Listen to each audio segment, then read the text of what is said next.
Saya kasih contoh riwayat supaya bisa direnungi. Nabi Musa alaihissalam satu hari waktu di Tursina, di bukit Tursina,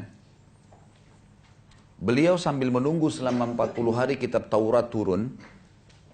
Ada beberapa kejadian-kejadian besar di situ. Di antaranya Musa alaihissalam pernah meminta agar di hari ke-37 menunggu di Tursina agar Allah memperlihatkan dirinya. Lalu Allah subhanahu wa ta'ala menyuruh Musa melihat gunung-gunung yang ada di sekitarnya. Gunung-gunung yang ada di sekitarnya. Ternyata gunung itu hancur lebur. Karena tidak mampu untuk menampung kedatangan Allah. Allah nggak datang. Tapi baru Allah mengatakan kalau gunung-gunung itu bisa menampung kedatanganku, maka aku bisa datang. Aku akan datang, hai Musa. Tapi ternyata Allah, waktu Allah baru mau datang, gunung-gunungnya hancur, lebur depan mata Nabi Musa. Sampai Nabi Musa pingsan. Tapi ini bukan bahasan kita. Ada kejadian sebelumnya. Musa alaihissalam sempat mengatakan, ya Allah, aku ingin sekali melihat keadilanmu. Aku ingin sekali melihat keadilanmu. Kata Allah, mengutus Jibril alaihissalam datang dan Jibril mengatakan, hai Musa, Tuhanmu berkata, kau tidak mampu. Kau tidak bisa sabar melihat keadilannya Allah kalau dalam kejadian langsung. Ada kejadian terjadi, kamu akan sulit untuk bisa sabar untuk menunggu itu. Karena ada prosesi-prosesi dalam kasus-kasus yang ada. Kata Musa, saya akan coba sabar dengan taufik dari Allah. Baiklah. Allah setuju, dikasih ke Musa alaihissalam. Maka Musa alaihissalam disuruh pergi ke salah satu mata air. Di sekitar gunung Tursina, padang pasir, gunung-gunung batu, nggak ada orang di situ. Tapi ada mata air, airnya ngalir. Musa alaihissalam disuruh oleh Allah ke situ nggak buat apa-apa. Situ aja duduk. Udah, saksikan saja apa yang terjadi. Nggak lebih daripada itu. Maka yang terjadi adalah Musa alaihissalam lihat dari jauh. Nggak lama kemudian, ada orang datang nunggangin kuda. Nunggangin kuda. Orang ini datang nunggangin kuda, dia haus, dia turun ke mata air itu. Orang ini nggak lihat Musa alaihissalam. Musa alaihissalam di tempat yang tersembunyi. Maka Musa alaihissalam melihat orang ini turun, minum air, ternyata di pinggang sebelah kirinya orang ini ada kantong isinya uang. Ya. Cukup banyak. Rupanya waktu dia minum, jatuh terlepas dari pinggulnya dan dia tidak pinggangnya dan dia tidak sadar. Dia naik tunggangi kudanya, dia pergi. Ini orang yang pertama, Musa saksikan alaihissalam. Yang kedua, orang yang kedua datang anak kecil. Belum balik, umur 9-10 tahun datang, minum air di situ. Dia lihat ada kantong duit, dia ambil sama anak itu kecil pergi. Baik. Musa alaihissalam lihat. Sudah selesai, datang orang ketiga. Orang buta matanya sudah tua. Datang, dia dengar suara air, dia mampir, dia minum air di situ. Dia wudhu mau sholat. Tapi Allahu alam, ini riwayatnya memang dikatakan mau sholat. Bagaimana sholatnya dulu mereka di zaman Nabi Musa alaihissalam, Allahu alam ini. Apakah sama dengan kita sekarang, jumlah rakaatnya, kan namanya kita nggak ngerti. Karena nggak ada penjelasan, yang penting di zaman dulu ada sholat gitu kan. Baiklah, orang buta ini wudhu mau sholat. Ternyata orang yang pertama tadi penunggang kuda kembali.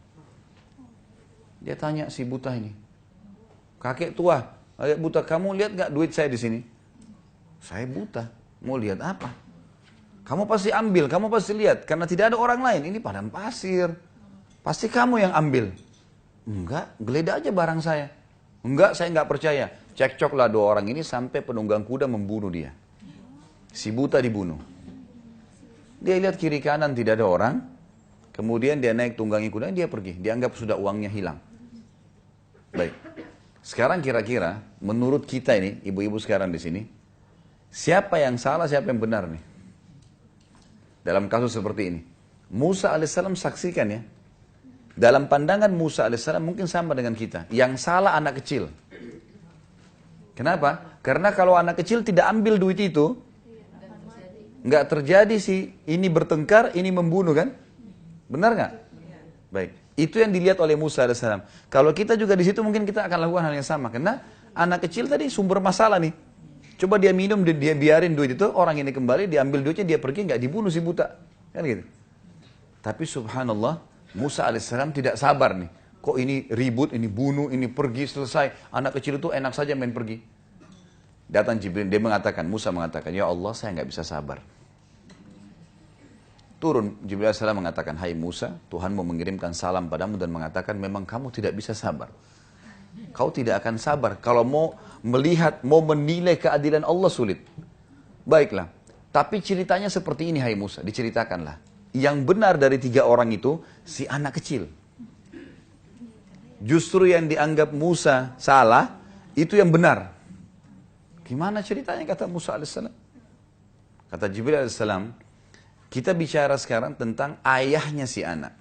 Anak ini kecil, ini rupanya punya ayah. Ayahnya mati dibunuh oleh orang. Ayahnya sebelum dibunuh oleh orang, dia pernah menjadi pegawainya penunggang kuda itu. Dan penunggang kuda itu pernah tidak memberikan gaji ayahnya si anak. Dan subhanallah, sebentar. Jumlah uang yang dia tidak kasih, sejumlah yang ada di kantong itu. Jadi penunggang kuda tidak pernah berpikir sebelumnya, kenapa dia meletakkan uang sejumlah itu. Dia tidak pernah berpikir mampir di mata air itu minum dan jatuh duitnya. Dia nggak pernah berpikir.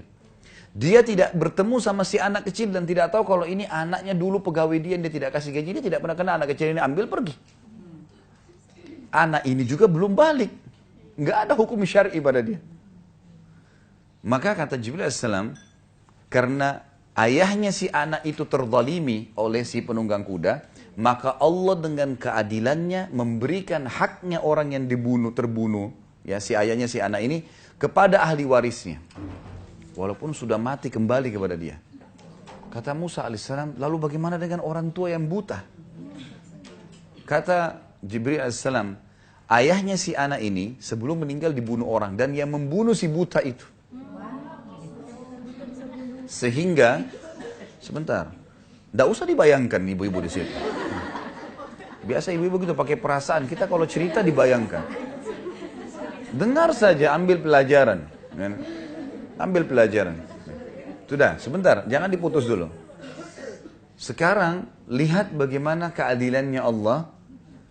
Ayah si Fulan, yang tadinya dia dizalimi, ayahnya si anak, Allah kembalikan haknya kepada ahli warisnya dari orang yang menzaliminya, dan orang yang membunuhnya dibunuh oleh orang zalim. Langsung Musa alaihissalam mengatakan, luar biasa keadilan Allah. Gimana kita manusia? Ini baru satu kasus ya. Berapa banyak kasus di muka bumi ini. Hah? Kasusnya manusia beda, kasusnya jin beda, kasusnya hewan beda, yang sampai pada hari kiamat, kata Ibnu Katsir rahimahullah, menukil sebuah riwayat, Allah dengan kemahaadilannya nanti hari kiamat akan menghakimi domba yang bertanduk kenapa menanduk hewan yang tidak bertanduk. Hewan Allah adili nanti dengan keadilannya. Apa yang kita bisa ambil dari kisah ini? Kalau semua kita di bawah pengawasan Allah Sang Pencipta, jangan bermain api. Allah tahu. Jangan pikir kita ini hebat, bisa mengatur tipu daya. Allah Subhanahu wa taala mengatakan dalam Al-Qur'an, "A'udzubillahi minasyaitonirrajim, innahum yakiduna kaida wa akidu kaida." Orang-orang kafir, orang bodoh ini yang banyak berbuat segala macam penipuan dan seterusnya, mereka mengatur tipu daya. Kata Allah, dan aku mengatur tipu daya. Allah punya cara. Bukankah seseorang mungkin di antara yang hadir sini mungkin pernah mengalami, kita pernah menyembunyikan sesuatu. Allah bongkar dengan caranya dan kita begini, kok bisa ya? Jangan berpikir, oh saya bisa rahasiakan. Allah punya cara. Ada cara dibongkar dengan caranya Allah SWT. Jangan bermain. Jangan main-main macam-macam nih.